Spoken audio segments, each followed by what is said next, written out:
But I mean, I've got Elite Dangerous and I've got No Man's Sky, which fit two different space itches pretty well. Sure. And then we've got settings of games like Warhammer 40K that take place in space. Sure. And the future, and it's like, I think, what are you going to do?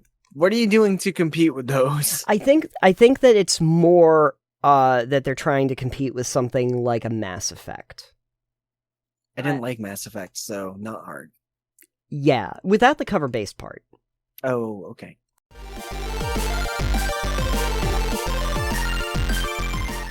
First up on the show, we have a weekly Muse.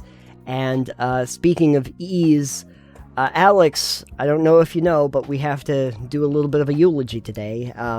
Eulogy also starts with E. Yes, it does. So many E's. But E3, the Electronic Entertainment Expo, is basically dead, and it is not going to be around for 2022 at all. So, I'm sorry. F in the chat. No E's in the chat, though. No, press F to pay respects. Or press E. E to pay respects? E, yeah, press times. E 3 times. Yeah. Press E 3 times. So, a lot of people are probably going to be wondering, well, if you're not going to do E3, which is usually a big-time June affair for games, what are they going to do for all these game studios that want to release, information about their new games? And, boy, that's a good question. One of the big ones, of course, is like the PC games showcase, gaming show, PC gaming show, I should say, which is scheduled for this coming week when this releases, Sunday, June 12th. So here's the question, Nathan. Do we have any solid, real information on why E3's not happening this year? I have a little bit of information for you. IGN had an article for this back in March, and that's when they decided that it had been fully canceled. It had previously canceled the in-person event, so I guess they were planning on doing what they had done previously in other years, which was an actual in-person, or I should say a digital version of it. But it was indeed canceled. It does say that they will return, or at least it says that they plan to return with 2023 with a reinvigorated showcase. Whoa. What that means, I don't know. They're going to pump way too much money into it? Yes. Now, see, the thing about it is that for the last few years before really the pandemic and everything happened, there had been a lot of discussion about whether E3 was kind of getting too big and lethargic, and that it wasn't making sense for a lot of game companies. Like, they had already seen a drop-off of some of the some of the different game companies that decided to just start doing their own thing, which is why you started to see more like Nintendo Directs or the PC, Play, State of Play, EA State of Play, all of those, because you're buying the booth and you're creating those big displays and everything in this big ostentatious way for something that you could just release on the fly at this point. Yeah. And there was the whole thing with Keanu Reeves, and then they were like, well, now we got to have all these big stars come out for all of these games, and then it's like, okay, but how big are we doing for the hype machine? Yeah, I know BlizzCon usually has a band or several bands that play. Sure. I don't remember who it was the last time, but they do their whole big, it's Blizzard. They do their whole big event, all their games. I think they do some tournaments. They make a whole thing of it, and then they've got bands. I think, I don't remember, but they've had some pretty big name bands actually play there too. And it's okay. So they make a whole thing out of it. Yeah. Well, after the breathtaking appearance that Keanu did for Cyberpunk... No, he's breathtaking. He is breathtaking. Accurate. But after they did that, there was a push. I remember that conversation. There was a big push about trying to get a lot more big names in and to have them up on the stage and to talk about the different games. And I think it was the commercial aspect of it was also about trying to get the hype train going, because that is very much E3 in a nutshell. I mean, I'm glad that eventually it will come back. I always had the thought that at some point, maybe, I'd actually go to an in-person E3 to see what it's about. That would be kind of one of the few expos I actually wanted to go to. The PAX. It's closer. PAX is closer, yeah. But the thing that I also realized about E3 was, you know, it's nice when the people get to go there and the gamers get to go there, but it's really not for them. It is really for, like, investors and the industrial, like the gaming, you know, higher-ups anyway. Yeah. They're really doing that to show their investors and people that are invested in their stocks the cool stuff that's coming out, and people who don't actually care.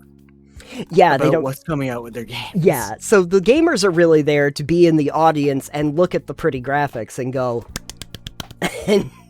and say, hey, look, people are really excited about that. Look at this Fallout 76. There's gonna be a battle royale mode.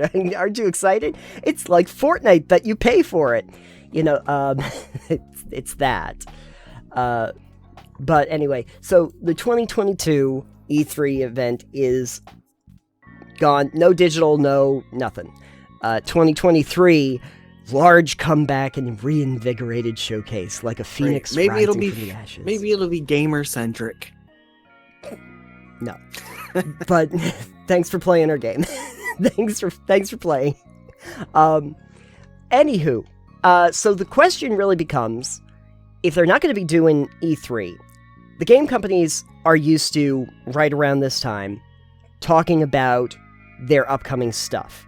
They're still going to need to do something so that the investors know what's going on, and that gamers can hopefully get excited, and a bunch of streamers can freak the fuck out and make the hype train happen. Yeah. So you can have the dude, like, crying on the floor that they put Banjo-Kazooie into Smash Brothers, you know, like that kind of thing. I understand. That guy was me. But the point is, there is actually a whole stream schedule for what is going on, and there are streams all the way from June 3rd through June 13th. I'm sure you can put a graphic up on the screen in the video portion of this. I will put it up for the entirety because I won't focus on all of them.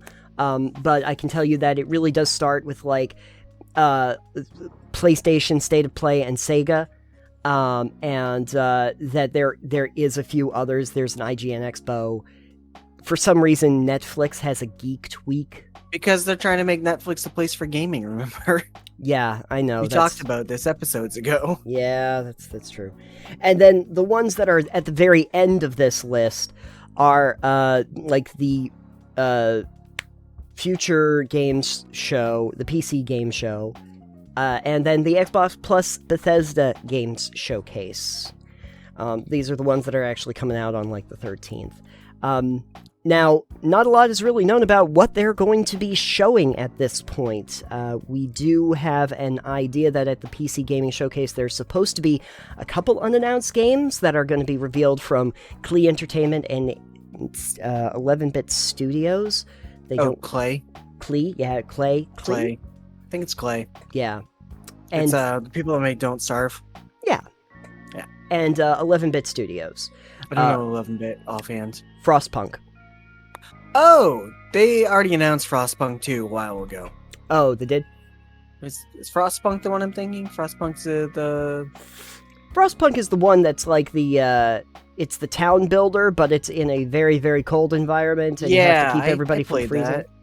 That. I played a little bit of it, and I got angry at the game. I played the entirety of the campaign. Oh. The first, like, the main story. I applaud your resolve, because I got very upset with the game after a little bit. Well, yeah, it gets progressively harder. Like, it's supposed to get progressively harder. It's like, no, it's getting colder. Yeah, I for reasons I could not understand, like, ended up with an open revolt, and I'm like, I don't even know why you're revolting, guys. I've given you everything you... I'm working on it. I don't remember if I played it on like an easy mode or something. I played 7.4 hours of it. Oh, okay. But yeah, I completed it and I was like, cool. Yeah, it's something. And interesting concept. I enjoyed it. It was definitely anyways, it was more cerebral because you had to be like, all right, well, do I want to like make everyone work overtime and try to keep them alive while killing them, or like, it was a lot of decisions that you had to make. But then like I think somebody did a video on it that I saw that was like, yeah, the game is good, but then it's also that your decisions are pretty hollow at the end. Yeah. So it's whatever. Anyways, that's beside the point. Yeah. There's also apparently going to be a little bit of update information about like Half-Life Alyx, Warhammer 40k, Space Marine 2. So a couple things to look out for. They're making a second one. Yeah, there's an update on that we're going to be getting more information about. Who's doing Space Marine 2? I believe Saber Interactive. Oh, it's not THQ Nordic? No, it's supposed to be an update provided by Tim Willits of Saber Interactive, who you would remember from id Software, so related to... Okay, that's fine. But anyway, as well as Bohemia Interactive, that's going to be doing Arma 3, which is the military sim shooter. And great. Yeah, I know you're super thrilled. And Daisy 2. Yeah, exactly. And Sam Barlow's Immortality, another one that was mentioned, which is a narrative mystery that has horror themes. Barlow's the one that did Her Story, another game I'm sure you didn't play. No, I haven't played it, but I've seen I know what it is. Stuff about it. It's the full motion video and all that stuff. There's a few FMV games that I've seen come out recently that I'm like, I'll play that at some point, maybe. Yeah, they've had a resurgence in the last few years. Telling Lies is another one that I was meaning to play at some point. That's an FMV. But so yeah, I asked about Space Marine 2 because I played Space Marine, which was a pretty solid hack and slash shooter. Yeah, it was an action game. It was pretty decent. THQ and Relic, I think, did it. And both of those studios are pretty much gone. Fair. Yeah. They overextended their reach, so. Gee, did they? Yeah, it was right after Space Marine had come out. They were like, let's invest in, I think it was maybe VR or something they were trying to get into. I don't really remember. And then their company just disintegrated. Right. But THQ Nordic is still around. Oh yeah, no, THQ Nordic is still buying up properties left and right, so. Yeah, anyways. But we digress again from our digression. Digressions and digressions. Digressions and more digressions. It's like a Russian doll of digressions. Just keep the nesting dolls just keep coming. A digression doll. A digression doll, yeah, exactly. I'll be interested to see what happens at the Xbox plus Bethesda game showcase, because they're probably... It'll be Starfield. The more and more... Minecraft. Oh god, so much Minecraft. I think Starfield will probably be a, big part of it. Maybe they'll announce Elder Scrolls 6. I mean, they've announced Elder Scrolls 6, but maybe they'll give us some anything. stuff. Maybe they'll announce a new game engine. You think they'll finally get around to doing No, I don't think they will, but it would be a nice surprise. Yeah, sure would. They've been heavily modifying it all these years. Starfield is supposed to be still working on Creation Engine. Great. So we'll have the same issues that we had in Oblivion. Probably. They had already announced that it was going to get moved back to 2023. There was some rumblings that people working on the game were worried that it was going to be the next Cyberpunk 2077 launch. Makes me think that they knew that it wasn't ready to come out at the end of this year. So, something to consider. There is a whole... yeah. I'm wondering, when is CitizenCon? Never. No, they have a convention for Star Citizen. Oh, they do? They have the money for it. Why the hell not? I thought that they would just be using that to make the game. No. No. They have TennoCon all the time, too, which is for Warframe. And that's free, and that's out. So, Fair. CitizenCon, you say? Huh? Okay. Something like that. Watch as it comes up with Citizen Kane. No, CitizenCon returns. I guess this is a thing. CitizenCon. Oh, okay. CitizenCon 2951. I guess that's when we're gonna get to Star Citizen. Silver $8. Yeah. Okay. October. Oh, okay. They're Apparently trying to October. spook us for Halloween. Yeah, exactly. So that they can announce that 2951 will finally get that. 900 years. Good job. Yeah. Sounds about right. It might be accurate. By that time, we'll just be doing stuff you could do in Star Citizen. Yeah, absolutely. Absolutely. Real life. In real life. Then it's just a life sim. Yeah. It will be The Sims. Great. But Anyways. for space. Anyway, so of the gaming companies that are going to be doing their releases, which I'm sure is actually far cheaper for them to do for presentations, are there any games that you are looking forward to getting more information on? Now that you've mentioned Space Marine 2, curious. Yeah. Curious. I played the first one. I thought it was good. It left off on a cliffhanger, so I'm wondering what they'll do for that. Sure. I don't really know though. Maybe if Elder Scrolls 6 says information, I'll be curious. Yeah. I haven't really had my eye on Starfield at all. Sure.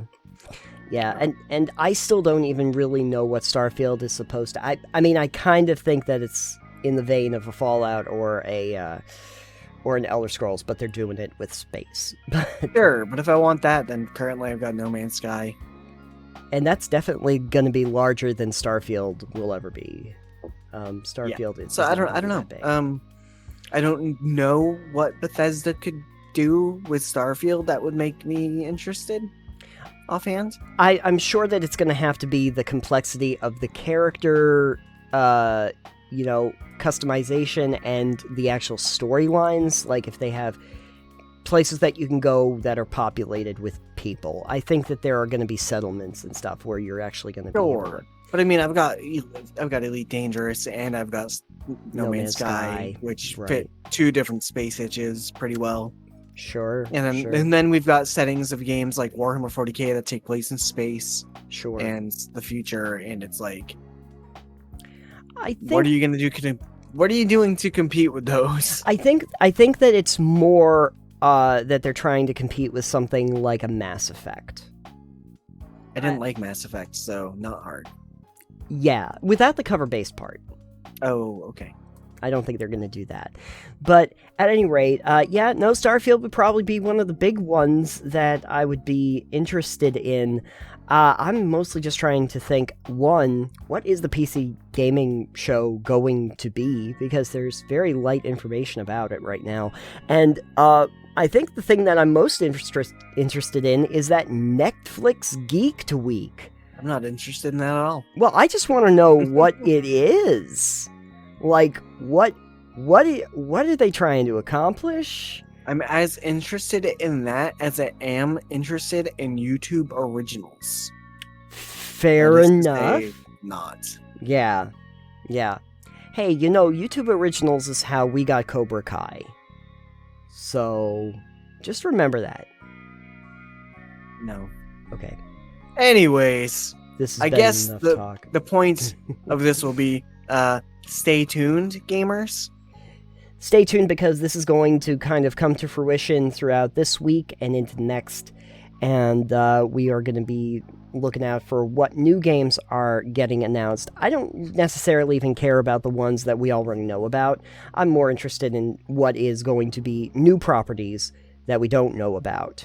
And hopefully somewhere along the line, one of these companies will give me something new. And also, the other thing that's worth looking out for are the games that they don't talk about. If I don't hear any word on a few different projects, I'm going to consider them all but dead. And a lot of them are from Ubisoft, so I'm going to be interested to see what Ubisoft does. No clue. There are about 30 industry names that are going to be in Summer Game Fest, including Epic Games, Capcom, etc. But there are also going to be a lot of absences, which is why I'm saying like Nintendo Direct, EA Play Live, Ubisoft Forward. Maybe because Ubisoft Forward doesn't know if they're making any games anymore. I don't know. I mean, Nintendo will drop whatever they want when they want. So. When they want, yeah. And you'll find out when they are good and ready. Yeah. Alright. So, I don't know. If you this are has been... Yeah, if you're looking forward to something coming out in the next year or so, and you're looking for more information, I'd like to know what game you're keeping on your radar.